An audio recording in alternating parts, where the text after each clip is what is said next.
Vale, listo. Entonces, he optado por llamar este espacio como la transmutación de la presencialidad, orientaciones para un esquema virtual.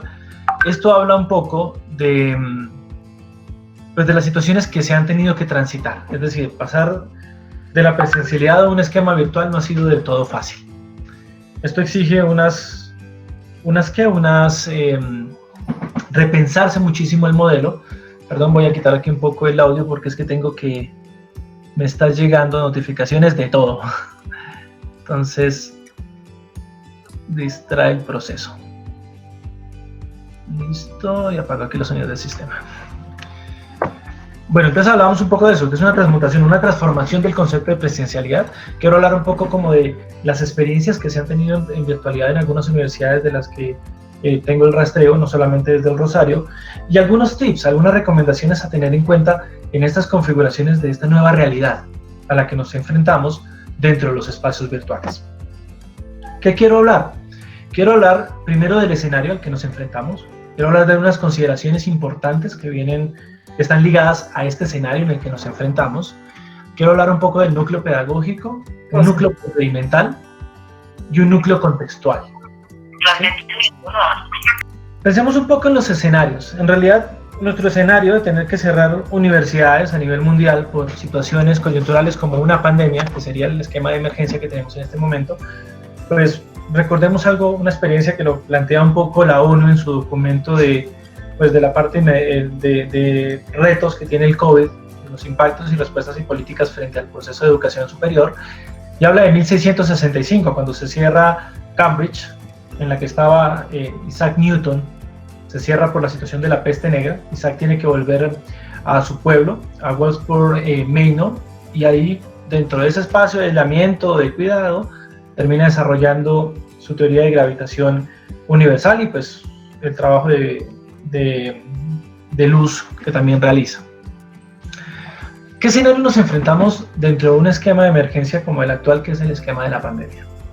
Primero, tenemos un cese temporal o definitivo de actividades, y esto ha sido abordado de manera diferente por cada una de las universidades. Hay universidades que no han podido aún adaptarse o no han tenido los recursos para moverse a un esquema de virtualidad al 100%. Otras han tenido pues dificultades que les ha retrasado sus cronogramas, y pues muy pocas han logrado mantener aún su semestre y mantener en lo posible un esquema de pseudo normalidad en ese tipo de actividades.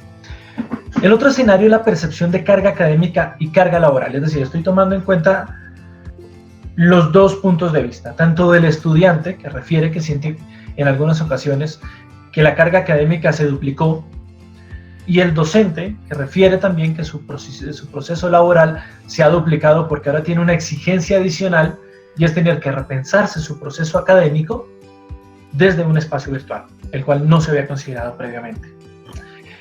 El impacto que va a tener todo esto en los procesos de permanencia estudiantil, no solo a corto, sino a largo plazo. Y esto yo sé que todas las facultades, a todos los docentes se lo han dicho. Como, bueno, estamos en una situación compleja, posiblemente va a disminuir el número de estudiantes, y esto es probable que impacte también en las nóminas docentes dentro de este entorno. Y esto, pues, evidentemente genera un nivel de estrés y de ansiedad al grupo profesoral en ese sentido. Hay otra cosa que ha jugado mucho, y es el impacto de la percepción de la calidad académica en un escenario de virtualidad, y en esto tenemos una construcción simbólica de lo que es ser virtual. Pues por trayectoria en Colombia, generalmente en Colombia nosotros hemos visto los procesos de virtualidad o de educación virtual como una educación como casi de garaje, como de segunda opción. ¿Por qué? Porque pues, los modelos de enseñanza en virtualidad, de los que conozco, de la UNAD, y algunos son un docente con una gran cantidad de estudiantes, siendo 100 estudiantes, de 100 a 300 estudiantes. Y pues esto hace que la educación sea un poco más barata, pero pues también impacta en la construcción de calidad frente a lo que han vendido o hemos vendido como universidades presenciales. ¿Sí? Y esto juega en la psique de los chicos, juega en la percepción de siento que no aprendo igual, siento que no vale igual, todo este tipo de discursos que han emergido en todas las universidades.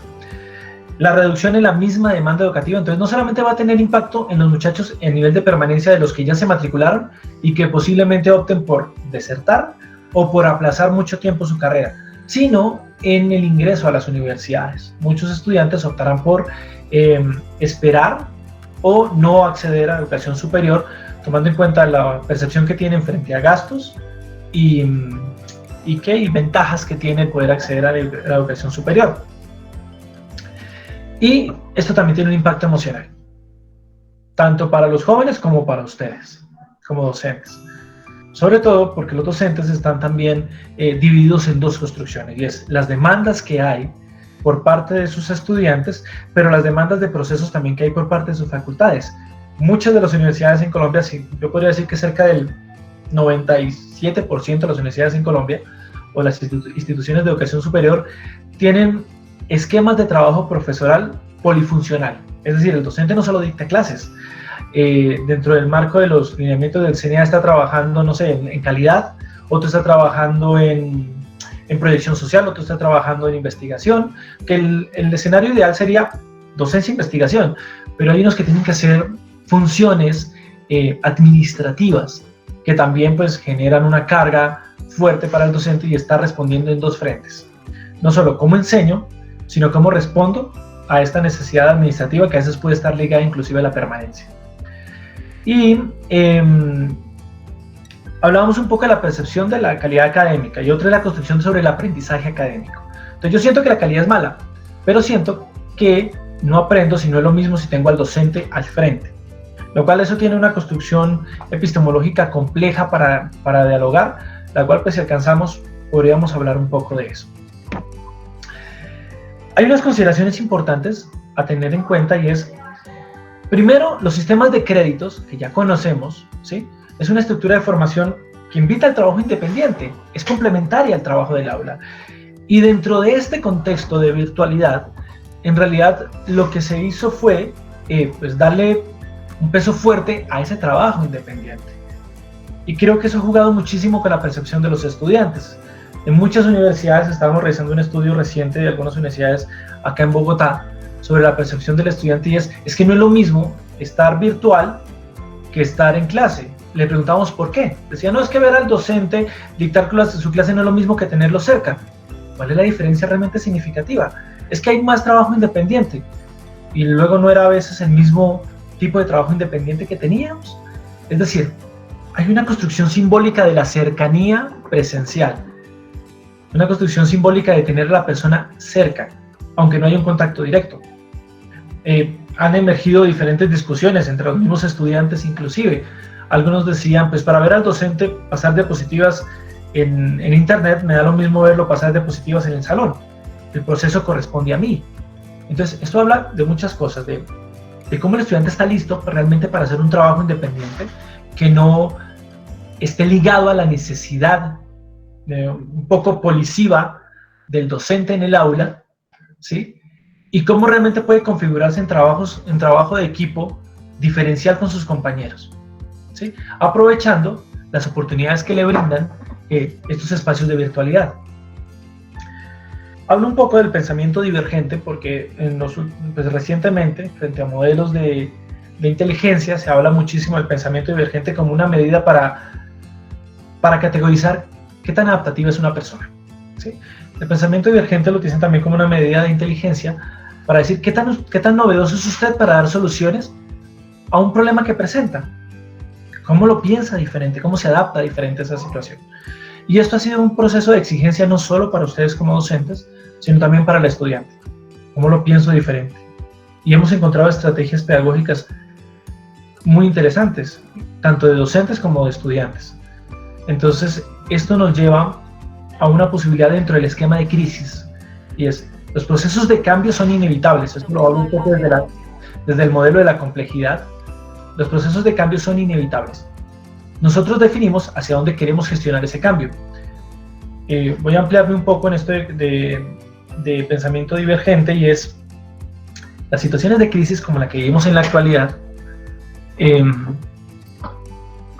o en general las situaciones de emergencia que pueden deberse a una pandemia, a un desastre natural, a una guerra, a un colapso económico, golpean tres constructos muy importantes en la mente de las personas.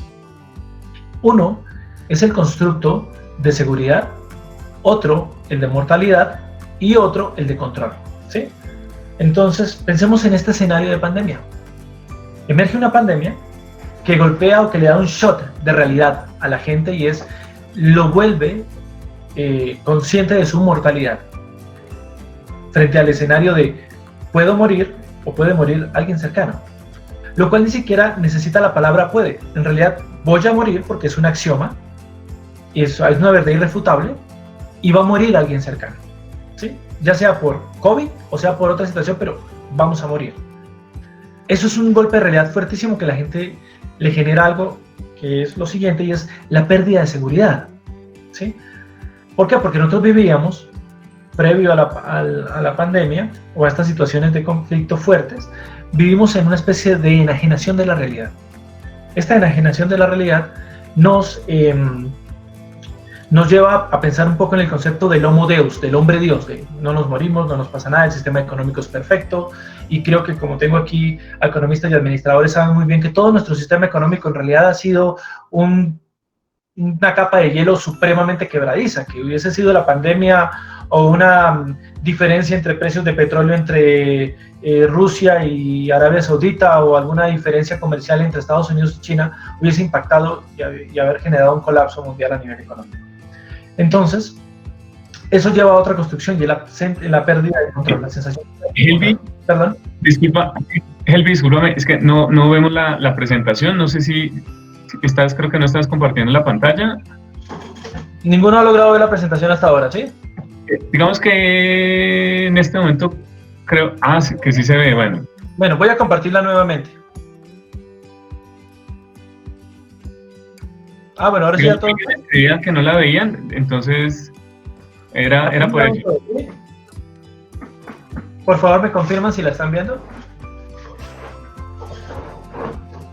Sí, la vemos. Vale, perfecto. Entonces, estábamos hablando un poco del esquema de control, y eso también va tanto para docentes y estudiantes. Estoy hablando de manera general para todas las personas. La sensación de pérdida de control.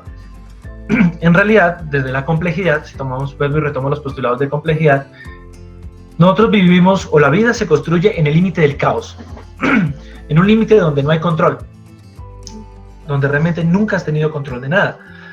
Entonces, esta sensación de pérdida de control, de seguridad y de ese shot de realidad, de esa ruptura del homo deus, del hombre Dios, genera que la gente tenga que repensarse en este esquema de nueva realidad.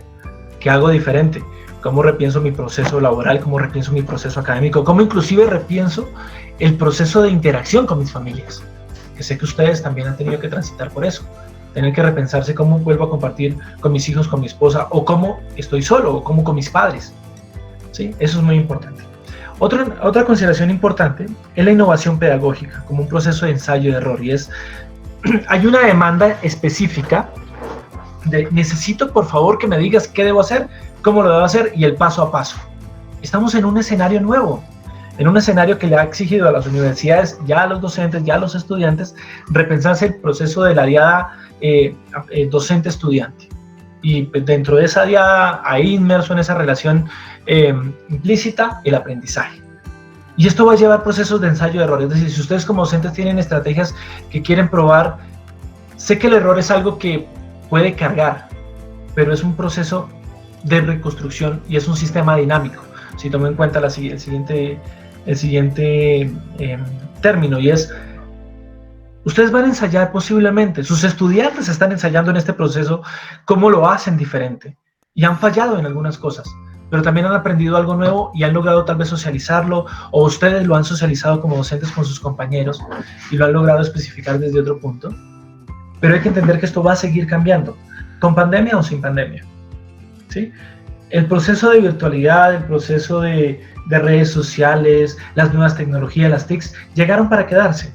Y después emergerá otro esquema de interacción, ¿sí? Tenemos que entender que estos sistemas dinámicos no tienen una línea única, siempre van a abrirse hacia cualquier posibilidad, ¿sí? Esos son elementos importantes y consideraciones importantes para entender un poco este esquema de transmutación de la presencialidad. No sé si hasta ahí tengan alguna pregunta, algún comentario.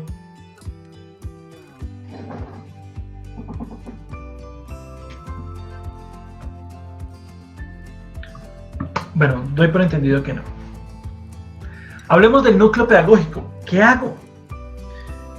Bueno, pues hablemos de las funciones sustantivas. Sé que les han hablado mucho, esto tiene que ver con el CNA, el documento que sacó el CNA para la ley 30 del 92, pero pues el CNA también ha complementado con otros documentos ligados a esto, y es cómo construye esa función del proceso de enseñanza. Ya que hablamos de una triada o una divina trinidad pedagógica, que sería la docencia, la investigación y la proyección social, y la docencia es como tal el proceso, como ustedes lo saben, de cómo transmito un conocimiento.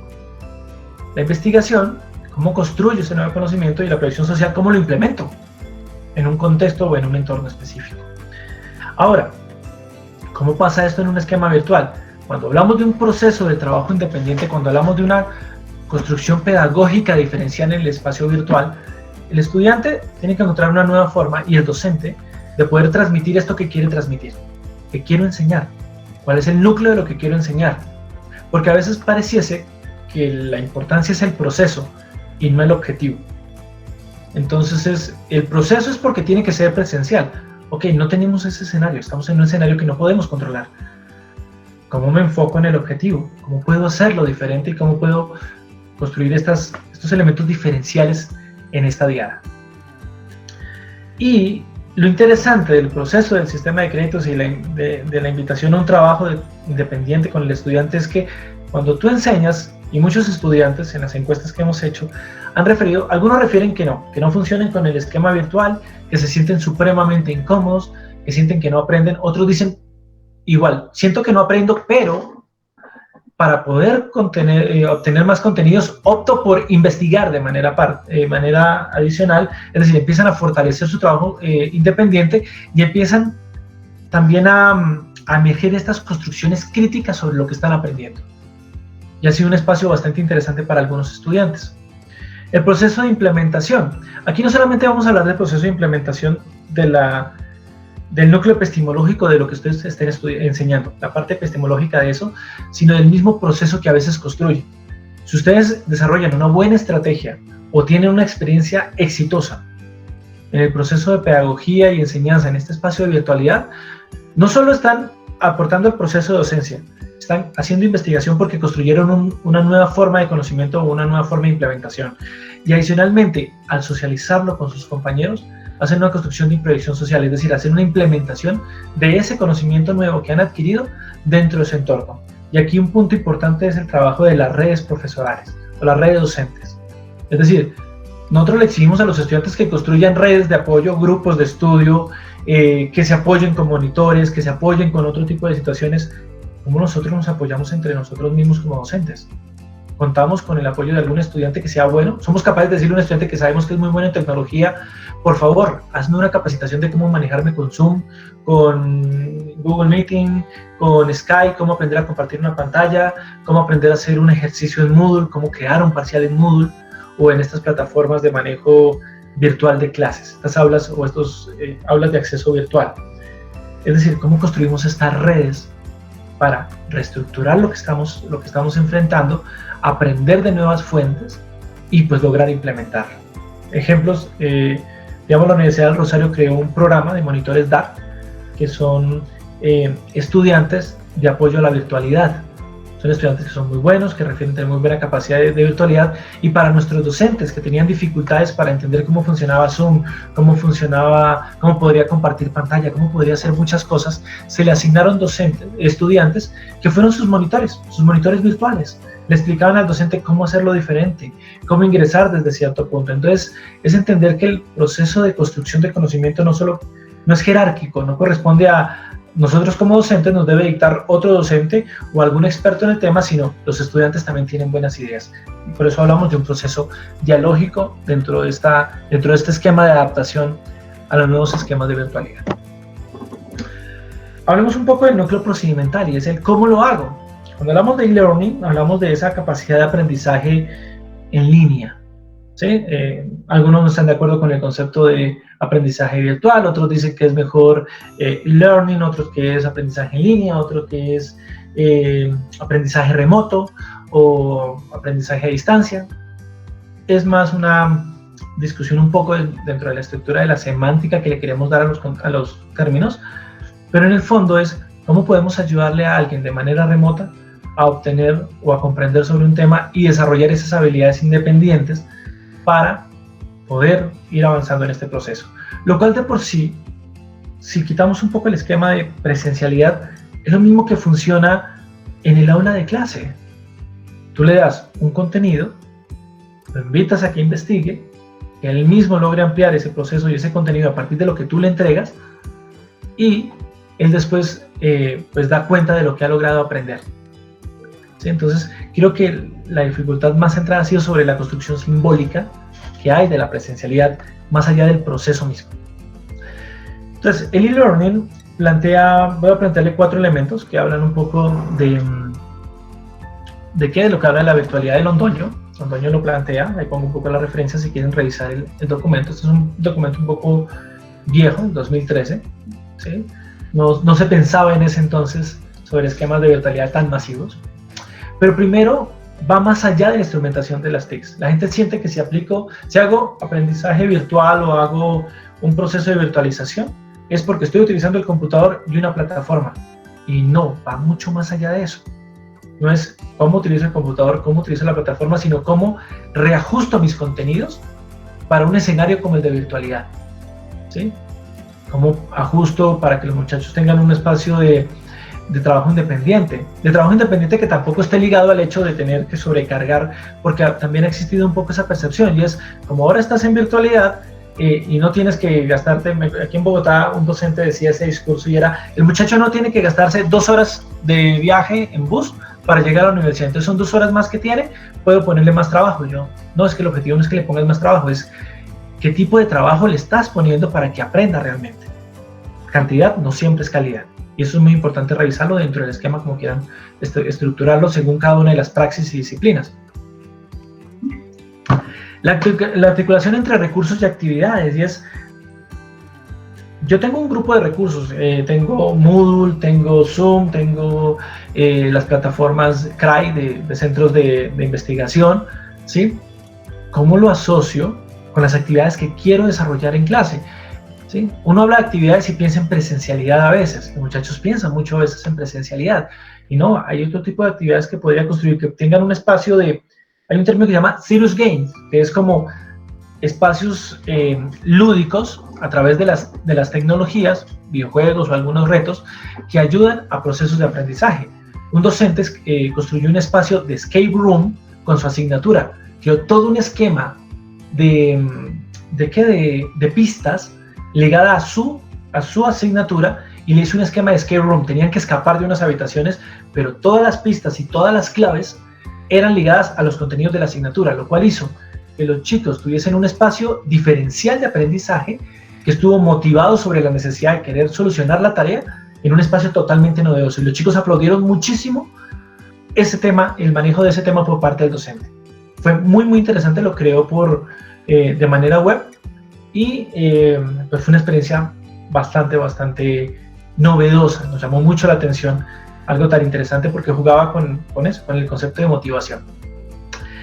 La gestión frente al trabajo independiente, que está un poco ligado a lo que les decía anteriormente, y es más no indica mejor, ¿sí? Como realmente en el escenario que tuviésemos que continuar en un espacio presencial o semipresencial, bueno, que ahorita con la nueva directriz del gobierno, pues algunos municipios cero COVID tendrán la posibilidad de algunos desplazamientos y de activar algunas opciones, pero creo que el escenario real es posiblemente un espacio de semivirtualidad. En este espacio de semivirtualidad, pues tendremos que pensar en estrategias de cómo le vamos a dejar trabajo a los estudiantes que cumpla con el objetivo pedagógico que queremos. Transmite el conocimiento, los motive a aprender algo nuevo o a construir algo nuevo, si es posible, que sería el escenario óptimo, y a poderlo implementar. ¿Sí? Entonces, eso es un punto crítico, es muy complejo realmente, porque uno como docente siente que todo lo de la asignatura tiene que ser absorbido, todo. Y entre esa necesidad de que todo sea absorbido, termina uno cargando una gran cantidad de lecturas. Necesito que leas esto, leas esto, leas esto. ¿Cómo puedo hacer diferente ese proceso? ¿Sí? Entonces, no sé, yo dicto entrevista clínica. Entonces mi objetivo sería que leyeran todo lo correspondiente a entrevista clínica, todos los modelos, todas las opciones que hay frente a eso, o hablemos de psicometría, que tendría más lógica dentro del punto de vista estadístico para ustedes como docentes. No sé, dicto psicometría, les enseño a hacer análisis descriptivos básicos, después hacer análisis de relación, no sé, un chi cuadrado, Pearson, Spearman, pero antes de eso tienen que definir un Kolmogorov y unos mismos para saber si cumple el criterio de normalidad, y después de eso revisar si quieren hacer un R cuadrado, un análisis de regresión, o si quieren hacer un análisis factorial, un análisis o un alfa de Cronbach para mirar los índices de consistencia entre los ítems. Entonces, mi pregunta es, ¿cómo puedo construir algo diferente, algo que sea divertido para ellos? ¿Sí? No sé, mide el índice de confiabilidad de un test de cómo saber que tu pareja es infiel de los test que suben en las páginas de internet, ¿sí? Intenta explicarme por qué este ítem es interesante y por qué no. Intento construir algo diferencial que puede estar ligado a la teoría, pero que puede dar un componente lúdico o interesante para ellos, ¿sí? O, no sé, un macro en Excel que les permita crear un esquema como de juego, de toma de decisiones. Si hago esto, ¿qué pasa? Qué sé yo, hay varias opciones para pensarse en el trabajo independiente. Y la base en la interacción y las interactividades. Una cosa es el proceso de interacción virtual, otra cosa es el trabajo de interactividades, de cómo trabajan de manera conjunta o cómo las actividades también se conectan para llevar a este proceso de enseñanza. Evidentemente esto va a exigir muchísimo el pensamiento divergente, la capacidad creativa, que puede ser entrenada, ¿sí? Que puede apalancarse con sus mismos estudiantes, que puede apalancarse con sus compañeros. Y el punto importante es entender que no tienen que hacerlo solos, ¿sí? Que pueden contar con su equipo, averigüen de sus buenas experiencias con sus compañeros, cómo esto se conecta con lo que ustedes podrían hacer, y también confíen en sus estudiantes. Ellos son nativos digitales, la mayoría de ellos. Bueno, aunque también hay una diferencia interesante porque son muy buenos para manejarse con redes sociales, Instagram, TikTok, Twitter, Facebook, pero a veces les da muy duro abrir un Google Docs o manejar Google Drive, ¿sí? Y es cómo se llevan estos procesos de interacción con ellos y de interactividades que les ayuden en su proceso académico. Y ese es el reto interesante en este proceso. Bueno, voy a hablar un poco del núcleo contextual y ya es dónde lo hago. Voy a hablar un poco de la semántica del espacio. Resulta que estos ya son tips especiales, ojalá los tomen en cuenta para ustedes en sus casas y le va a servir también a los estudiantes. Primero que todo, tengan en cuenta qué tipo de espacio tienen. Casa, apartamento, habitación, o sea, ¿cómo es su espacio donde están ahora en este momento confinados? ¿En qué lugar está? ¿Es bullicioso, no es bullicioso, es aislado, es en el campo? Esto también del lugar donde está también habla un poco del acceso a servicios, es decir, tienen un internet de buena calidad, de un buen ancho de banda, o no lo tienen, sufren para hacer la conexión virtual. ¿Cómo está distribuido su espacio? ¿Sí? Es decir, es una casa que tiene sala, comedor y cocina en una misma habitación, o no, o tiene diferenciadas, o el mismo estudiante que tiene un aparte estudio y tiene sala, comedor, cocina y cama en el mismo espacio, ¿sí? Y los tiempos y cronogramas de espacios. Y aquí voy a profundizar un poquito más. Y es, nosotros tenemos unas construcciones simbólicas de los espacios. Y en los trabajos de virtualidad hay una dificultad. Si ustedes ven un poco, yo tengo aquí varios computadores. Tengo un computador aquí en el comedor, tengo un computador en la sala, tengo un computador aquí en la cocina, tengo uno acá en el baño. Pero este es un estudio, otra habitación, perdón. Este es el baño y esta es la cama. Revisen un poco ustedes cuál es su esquema de trabajo. Uno debe, y por construcción simbólica, en los espacios de virtualidad ustedes deben tener un escritorio y una silla. O un espacio específico, es decir, un sitio sea el comedor y una silla del comedor. Ese espacio es simbólicamente para trabajar. Dejen un solo espacio. ¿Qué hacemos nosotros? Como generalmente trabajamos con portátiles, lo que tenemos la idea es de contaminar los diferentes espacios. Entonces yo trabajo en el comedor y el comedor queda contaminado en la simbología de trabajo. Me lo llevo a la sala y la sala queda contaminada en la simbología de trabajo. Me lo llevo a la cocina y la cocina también queda como con ese esquema de trabajo. Me lo llevo a la cama y peor. Entonces, son de este tipo de personas que se cargan el computador para todo lado, hasta para el baño, si ven la posibilidad, ¿sí? Delimiten los espacios. ¿Por qué? Porque así como funciona en el trabajo, que para ustedes era simbólico, el levantarse y salir de su espacio de trabajo para ir a casa a descansar, deben hacer lo mismo en casa. Muchos han tenido la percepción de, al pasar el esquema virtual, el trabajo se ha duplicado porque sienten que están disponibles 24/7. Y eso es común porque muchas personas en esquema de virtualidad sienten que eso pasa. Yo estoy disponible a las 24 horas del día, los 7 días de la semana. No. Manejen sus horarios. Hagan construcciones de tiempos y cronogramas de los espacios. Si voy a trabajar en la sala de mi casa o en mi estudio, si tienen la posibilidad de tener estudio, o en este escritorio, o en esta silla, o en la sala, déjenlo ahí. Y prepárese, que eso está un poco el concepto de la semántica de la tarea que ya les hablo, preparen sus horarios para eso, ¿sí? Si su horario es estándar en clases, a las 7 de la mañana tengo una clase, y la otra, un día a la semana me levanto antes, me ducho, porque la simbología de asearse también es el concepto de prepararse para una tarea específica. Y esto también lo van a necesitar los estudiantes. Muchos estudiantes tienen esta dificultad. El docente está listo para su clase y ellos reciben la clase desde la cama. Y ese es el problema. Me ha pasado mucho con los chicos de acompañamiento cuando me dicen, me siento desmotivado con la clase. Dije, ¿y dónde toman la clase? Desde la cama. Claro, es que para ti la cama tiene una simbología diferente.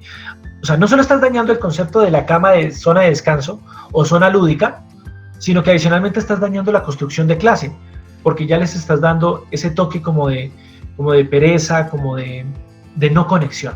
Es importante crear un mismo espacio, un espacio específico para estudiar, un espacio específico para trabajar, que de tal manera que si a mediodía te levantas de ahí es como si salieses de tu oficina a almorzar. Si en la tarde te levantas, a la hora de tu terminación de trabajo te levantas, es como si salieses de tu trabajo. Es importante mantener los espacios diferenciados. Para las personas que tienen hijos y todo eso, pueden crear esquemas de cronogramas con sus hijos, ¿sí? Entonces, si tienen varios espacios o habitaciones, en lo posible opten por una habitación para su trabajo a puerta cerrada, ¿sí? Con una estrategia de trabajo repartido con la pareja, si tienen pareja, o con alguno de los hijos mayores. Sé que es complicado para los que tienen hijos, porque tienen aparte que estar pendiente de las tareas y el espacio académico de sus hijos. Entonces tengo que estar pendiente de si hizo el trabajo, no hizo el trabajo, si envió la tarea por internet. Y creo que aquí la parte interesante. Como docente vivimos en carne propia esta estructura de más es mejor.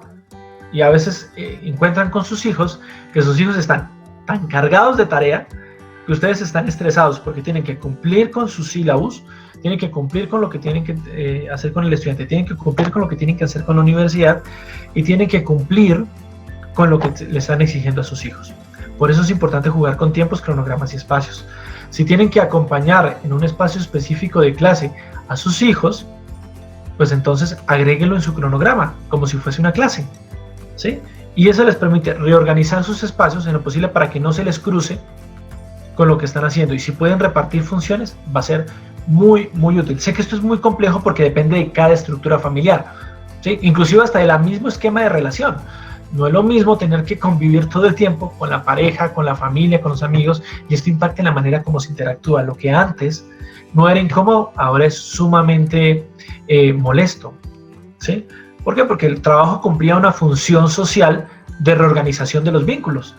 Yo estaba en mi casa, pero tenía otro espacio donde socializaba y me oxigenaba, por decirlo así, de las dinámicas, las dificultades y todo lo que tenía que vivir dentro de mi hogar, ¿vale?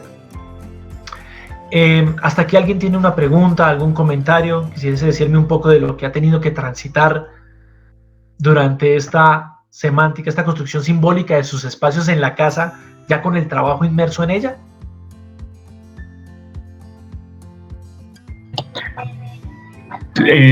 Los invitamos a preguntar, a aprovechar el espacio, o de pronto al final dejamos tiempo para algún espacio si te da el tiempo, sí, pero es importante aprovechar las preguntas y yo las puedo ir transmitiendo también si lo desean así. Vale, faltan 20 minutos, voy a terminar entonces y dejaremos, yo creo que los últimos 10 minutos como para preguntas, ¿no? a ver qué quieren decir y qué preguntas tienen, y también sus experiencias para dialogar sobre eso. Mira, aquí transmito, discúlpame, dos comentarios del chat. Entonces, nos dice uno, creo que con hijos y más cuando son pequeños es muy complejo. Uh-huh. Y otro comentario, nuevas claridades, porque para muchos docentes es el miedo a cambiar la educación tradicional a la virtual. Digamos que ahí podría comentar en el caso de posgrados que sí pues hemos encontrado algunos colegas que quieren darse un poquito más de tiempo para preparar mejor cosas, material, adaptarse un poco mejor a la tecnología y ahí digamos que es un poco superar esos miedos que de pronto como profesores hace tiempo no experimentábamos. Y el último comentario dice, sería importante que nos comentara acerca de mecanismos de evaluación en entornos virtuales. Vale, voy a comentar un poco de esas experiencias y voy a hablar un poco de estos trabajos de núcleo contextual y todo eso, pero igual si es necesario podríamos crear también, si no alcanzamos en crear otro espacio para hablar de mecanismos de evaluación.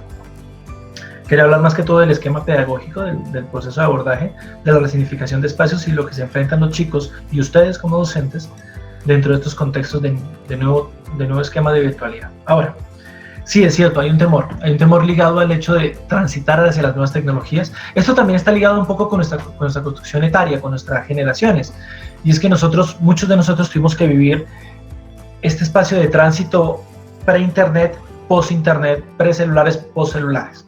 ¿Sí? Muchos de nosotros vivimos en la época antes del internet, ¿sí? Estudiábamos y construimos otros espacios antes del internet, y es claro, es un escenario nuevo, un escenario que aterra, porque uno siente que no puede crear el mismo espacio que tiene en el aula, pero la idea no es crear el mismo espacio, ¿sí?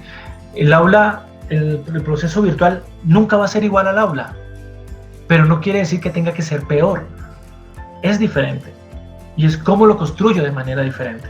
Tomando un poco el concepto de evaluación que preguntan, el proceso de evaluación en el aula, ¿cómo funciona? Tú construyes un parcial, el parcial intentas medir qué tanto conoce el muchacho sobre lo que estás dictando, y a partir de eso das un criterio. Entonces, psicométricamente, los parciales, psicométricamente hay una discusión sobre los parciales, y es que los parciales no solo miden el conocimiento, sino qué tan motivado está un estudiante en una asignatura. ¿Sí? Hay gente que saca notas increíbles y no te resultan siendo los mejores profesionales, porque pues a veces no solamente saca la mejor nota, ¿qué más está midiendo? Estoy midiendo qué tanto conoce la asignatura, cuál es su construcción crítica, y aquí hay mucha cosa que revisar frente a los modelos de evaluación. Pero bueno, voy a hablar un poco de eso, y es, primero, ¿con qué herramientas cuentan? ¿Sí? ¿Cómo pueden construir un sistema de preguntas o un sistema de evaluación virtual que les pueda ayudar a medir el constructo que quieren medir? Esto es un término psicométrico. El constructo es como lo que yo quiero, no sé, si yo quiero aplicarle una prueba a todos los docentes de acá para medir qué tan alto es su nivel de adaptación en el esquema virtual. Mi constructo es adaptación en esquema virtual, ¿sí? Lo mismo, si dicto clínica y aplico un parcial o una evaluación para saber qué tanto conocen sobre la parte clínica, los modelos que están manejando, o entrevista clínica, utilizar exactamente, aplicaré un parcial que tenga preguntas, tenga una validez de constructo, que se llama eso, tenga unas preguntas que aborden lo que quiero evaluar del constructo. ¿Okay? Entonces, los temas de evaluación dentro de esquemas virtuales, creo que la variación importante es cómo reconstruyo las preguntas. El constructo no ha cambiado, ustedes intentan medir lo mismo. ¿Sí? Entonces, si estoy intentando medir la entrevista clínica en unos muchachos que le estoy dictando de manera virtual, mi constructo de entrevista clínica no ha cambiado, mi núcleo epistemológico no ha cambiado. Lo que debo cambiar y pensar es cómo podría hacerlo diferente. Las preguntas tradicionales que haría en un quiz, ¿cómo las haría de manera diferente que me den cuenta de su conocimiento, o no de su conocimiento, de su punto de vista crítico sobre lo que están conociendo? ¿Sí? Uno a veces piensa que si pregunto sobre el conocimiento, el riesgo en un espacio virtual es que el muchacho pues busque por Google o tenga el soplete ahí en el libro o en la enciclopedia, qué sé yo, donde lo tenga él. La pregunta es, le pregunto, valga la redundancia, la pregunta sería indago sobre qué sabe del tema o sobre cómo interpreta el tema. No hay ningún libro que te dé un soplete de cómo haces una construcción crítica sobre el tema. Y esto está ligado un poco a tú cómo conoces tu estudiante.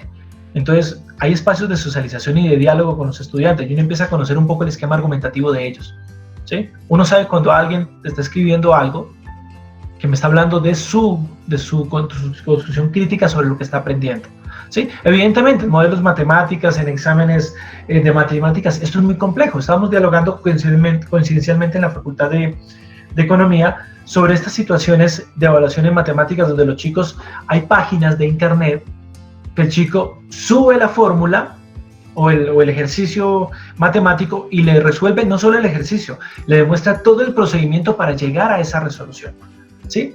Y esto también habla de qué quieren controlar ustedes. Es difícil, es decir, yo como docente, ¿cómo puedo controlar que el estudiante al 100% no haga trampa o si la haga? Es muy complejo, es una variable muy difícil de controlar. Aquí habla mucho de cómo empiezo a construir con el estudiante desde el primer semestre, y esto es un trabajo también social.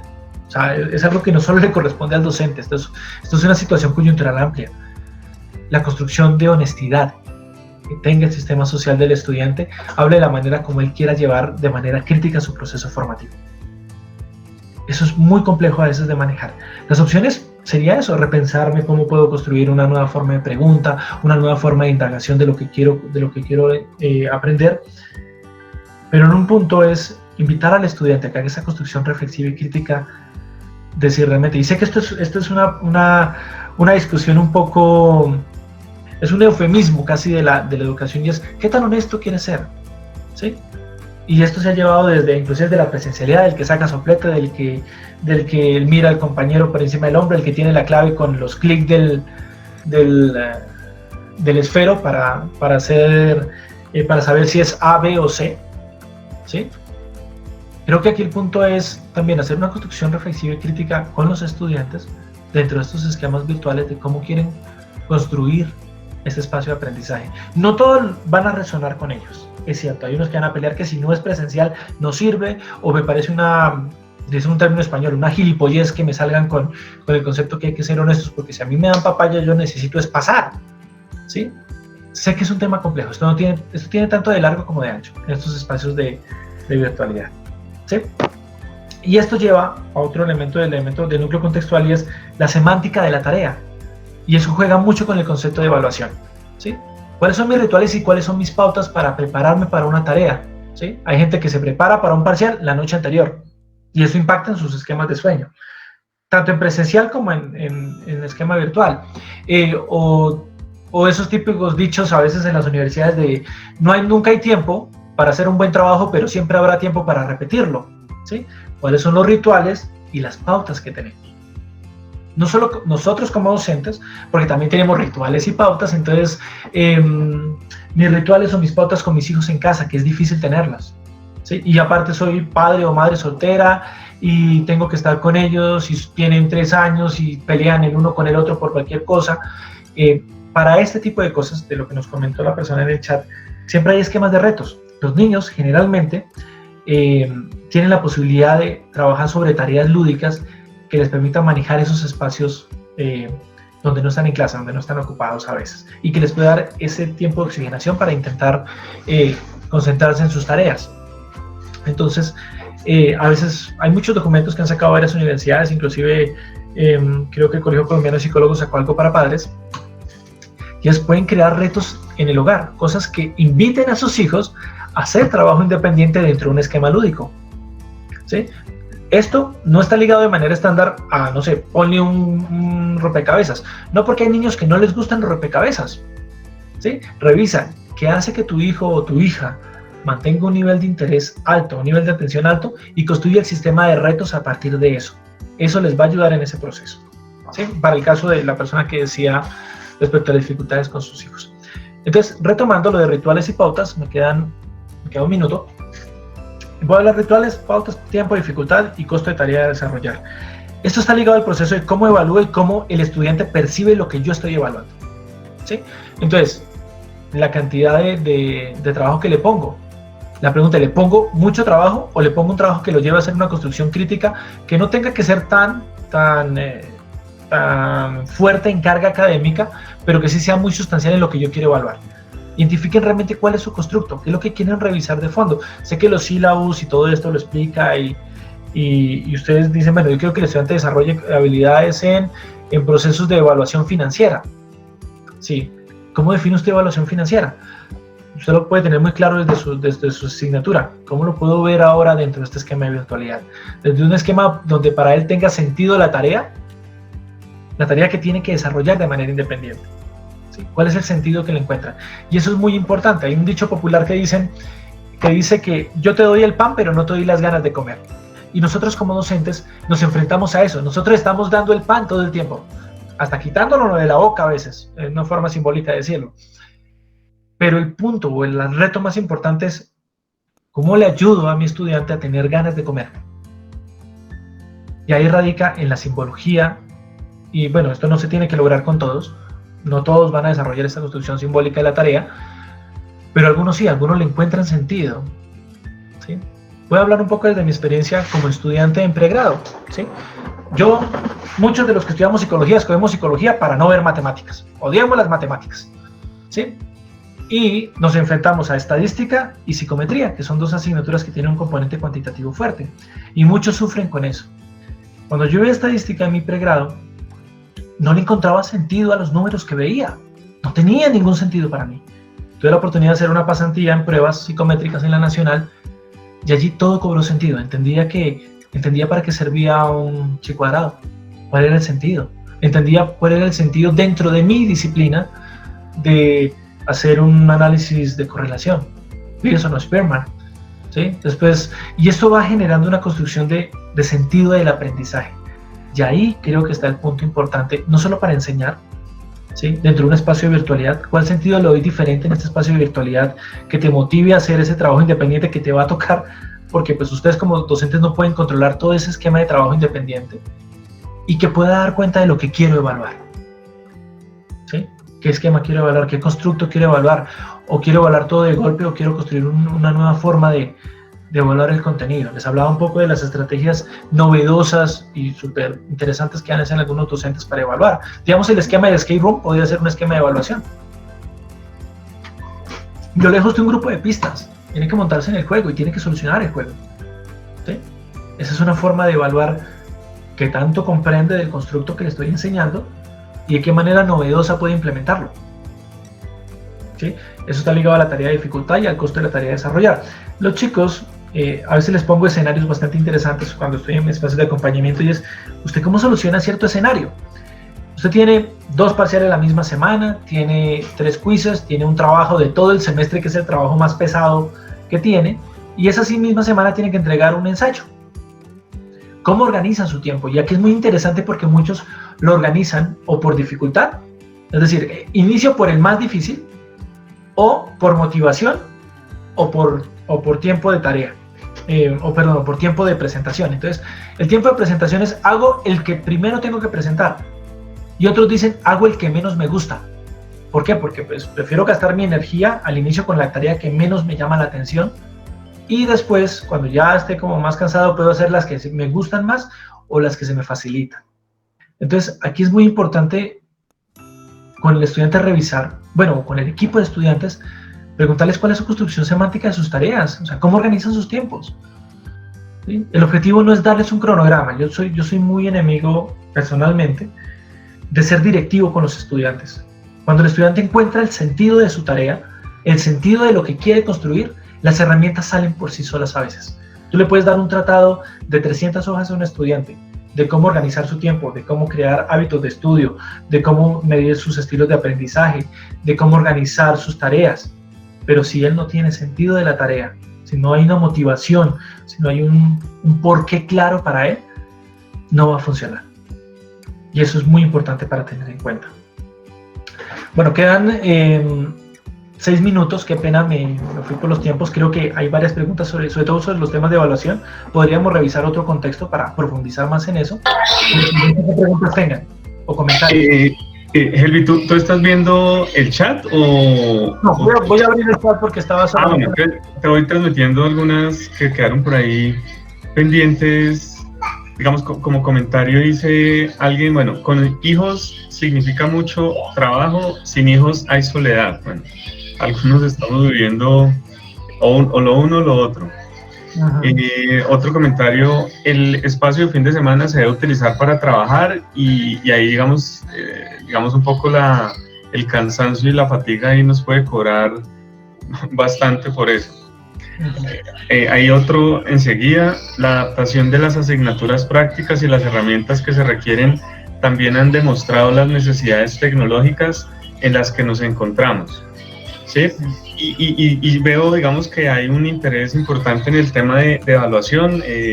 Yo creo que podríamos hablar con el decano y más adelante contigo a ver si podemos tener un espacio de pronto específico para de pronto más como de lluvia de ideas y demás para construir algunas opciones de evaluación que nos inquieta bastante eso. Digamos, hay esos tres comentarios y sí, hay un profe que dice, bueno, la pregunta es cómo evaluar, pero yo creo que esa pregunta la dejamos para poderla desarrollar más ampliamente en otra sesión por el tiempo. Otra persona dice, muy interesante la presentación, toca aspectos que de pronto no se tienen en cuenta y que son necesarios considerar, no solo en época de cuarentena. Otra persona dice, los estudiantes, bueno, no dice los estudiantes, pero supongo que dice, odian las matemáticas y ciencias naturales porque viven asustados. Otro ahí comenta, bueno, dado que los asustaron con el coco, evaluación por la utilidad o por la calificación, ¿qué hacer? Y el último que tengo en el chat dice, pienso que la gestión del espacio personal del aprendizaje es fundamental. Eso es, digamos, un ambiente limpio, con buena luz, buen aire y todo eso creo que nos ayuda al autocuidado, ¿no? Porque no solamente es este esquema de necesito una buena iluminación, sino cómo construir una simbología de mi espacio. ¿Sí? La gente dice, me dan las 10 de la noche respondiendo correos, no, espera, tú hacías eso antes tú te levantabas de tu espacio, salías de tu clase, tenías unas horas específicas para acompañamiento, intenta mantener el mismo esquema. Además hay otra cosa con el esquema de virtualidad y es que la gente cambió completamente sus ciclos circadianos, es decir, sus ciclos de sueño. Entonces la gente dice, no, pues como ya no tengo que madrugar para alistarme para ir a la universidad, entonces puedo levantarme más tarde. ¿Sí? Entonces puedo levantarme más tarde y entonces puedo trasnochar, puedo quedarme hasta las 2 de la mañana. No hagan eso. Respeten sus ciclos de sueño. ¿Por qué? Porque primero se van a descompensar.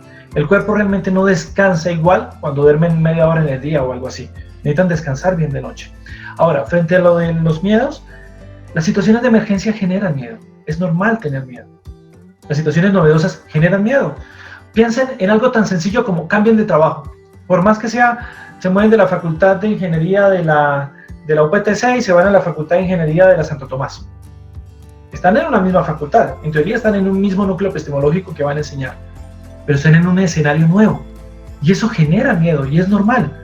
¿Y eso qué nos lleva? A repensarnos cómo me adapto, cómo conozco la dinámica nueva, cómo despliego mis herramientas para adaptarme a este nuevo contexto, y después empiezo a encontrarle, como dicen popularmente, como la comba al palo. Cómo me empiezo a adaptar a estos contextos interesantes. Frente al concepto de evaluación siempre ha habido una crítica epistemológica fuerte sobre eso. Y es, yo quiero medir lo que recuerda el estudiante o quiero medir como el estudiante lo recuerda. ¿Sí? Hay un esquema muy gracioso inclusive sobre las preguntas a nivel psicométrico, sobre las preguntas en los parciales, y es, a veces nosotros como docentes tenemos la maña que le escribimos al estudiante en el parcial, en un quiz, dígame qué entendió del tema. Esa pregunta tiene muchas formas de tener respuesta. Yo puedo decirle, no entendí nada, y le respondí lo que usted me quería preguntar. ¿Sí? Entonces, ¿cómo mido mi constructo? ¿Qué quiero conocer realmente del estudiante? ¿Cuánto recuerda del tema? ¿Cómo comprende el tema? ¿O qué construcción crítica tiene él mismo? ¿Sí?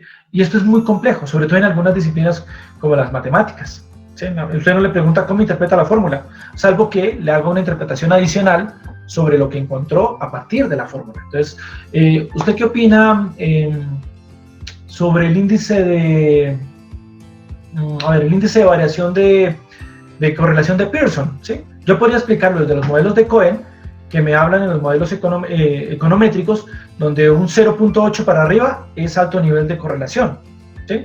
Pero puedo tomar el mismo criterio para explicarlo desde el mismo Cohen para ciencias blandas, donde ya no es un 0.8 sino un 0.5, el índice de variación que indica una alta correlación, ¿sí? Es decir, ¿cómo hago esta construcción crítica para? Y eso es un reto para todos, es muy complejo, porque esto está ligado un poco a eso, a cómo construyo mis espacios personales de aprendizaje, como diría Mercedes, y es, los espacios independientes de aprendizaje están ligados a la motivación. Todo el tiempo estamos aprendiendo, lo que pasa es que no siempre de una disciplina.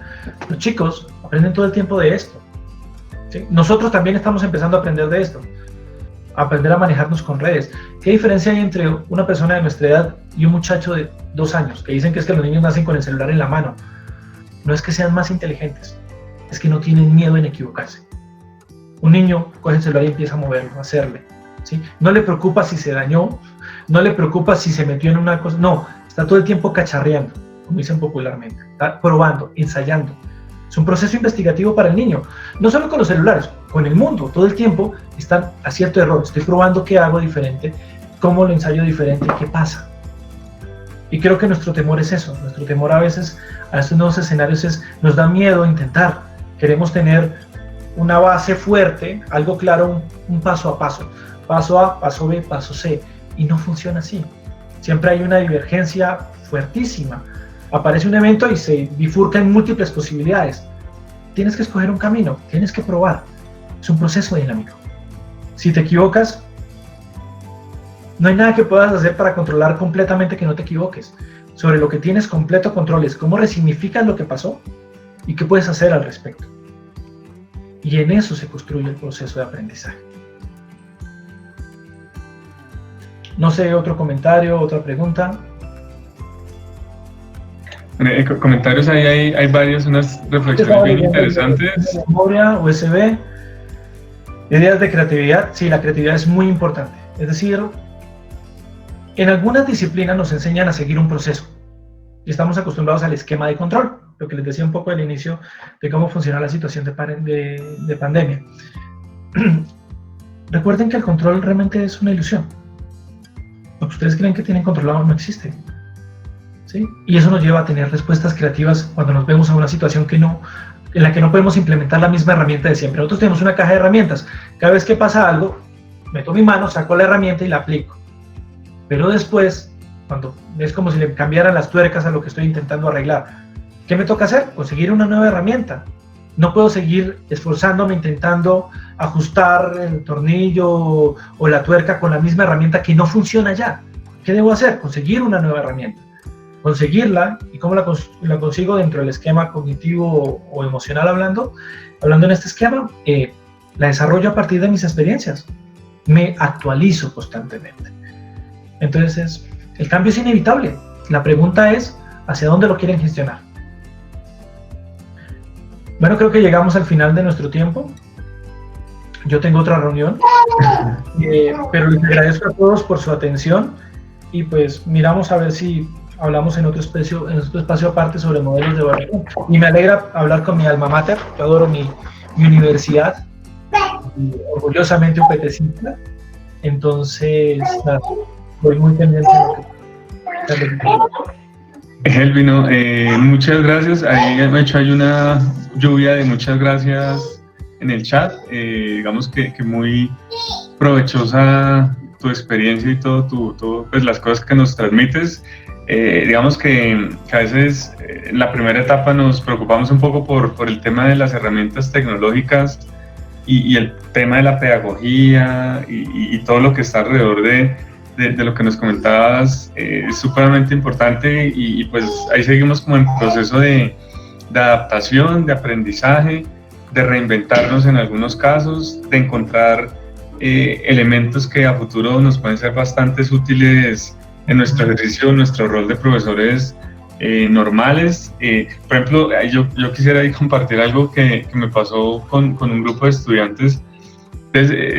Digamos en posgrados, explicamos un tema y un día, incluso como que el festivo pasado, un estudiante me envió un correo, me dijo, profe, según el tema que me explicó, estuve pensando e hice esto. El chico básicamente programó una app del tema que hicimos, algo sencillo, pero pues me pareció muy interesante. Entonces lo que hablaban de la motivación es excelente, ¿no? Digamos que el chico encontró motivación, entonces está ahí como en el tema de programar cosas y que no enseñamos nada de programar en el curso, ¿no? Para aclarar, sino que el tema, y le gusta programar, entonces dijo, voy a hacer una herramienta, y fue chévere, digamos, fue muy gratificante para mí eso. Sí, es entender que el proceso de aprendizaje es dialógico, no es unidireccional. Lo que pasa es que a veces nos hemos inmerso en estos modelos donde sentimos que nosotros somos los dueños del conocimiento, y en realidad en una universidad todos estamos educando y todos podemos ser educados. Desde la primera educación le puede enseñar algo diferente a un estudiante o inclusive a nosotros. Entonces es estar abierto a ese proceso dialógico de aprendizaje y escuchar también a los pelados, saber qué ideas en esas estructuras motivacionales pueden generar para apoyarnos en nuestros procesos de aula. Bueno, les agradezco a todos. Muchas gracias. Tengo otra reunión. Sí. Espero que tengan un muy buen día. Muchas gracias. Muchas gracias, Eli. Muchas gracias.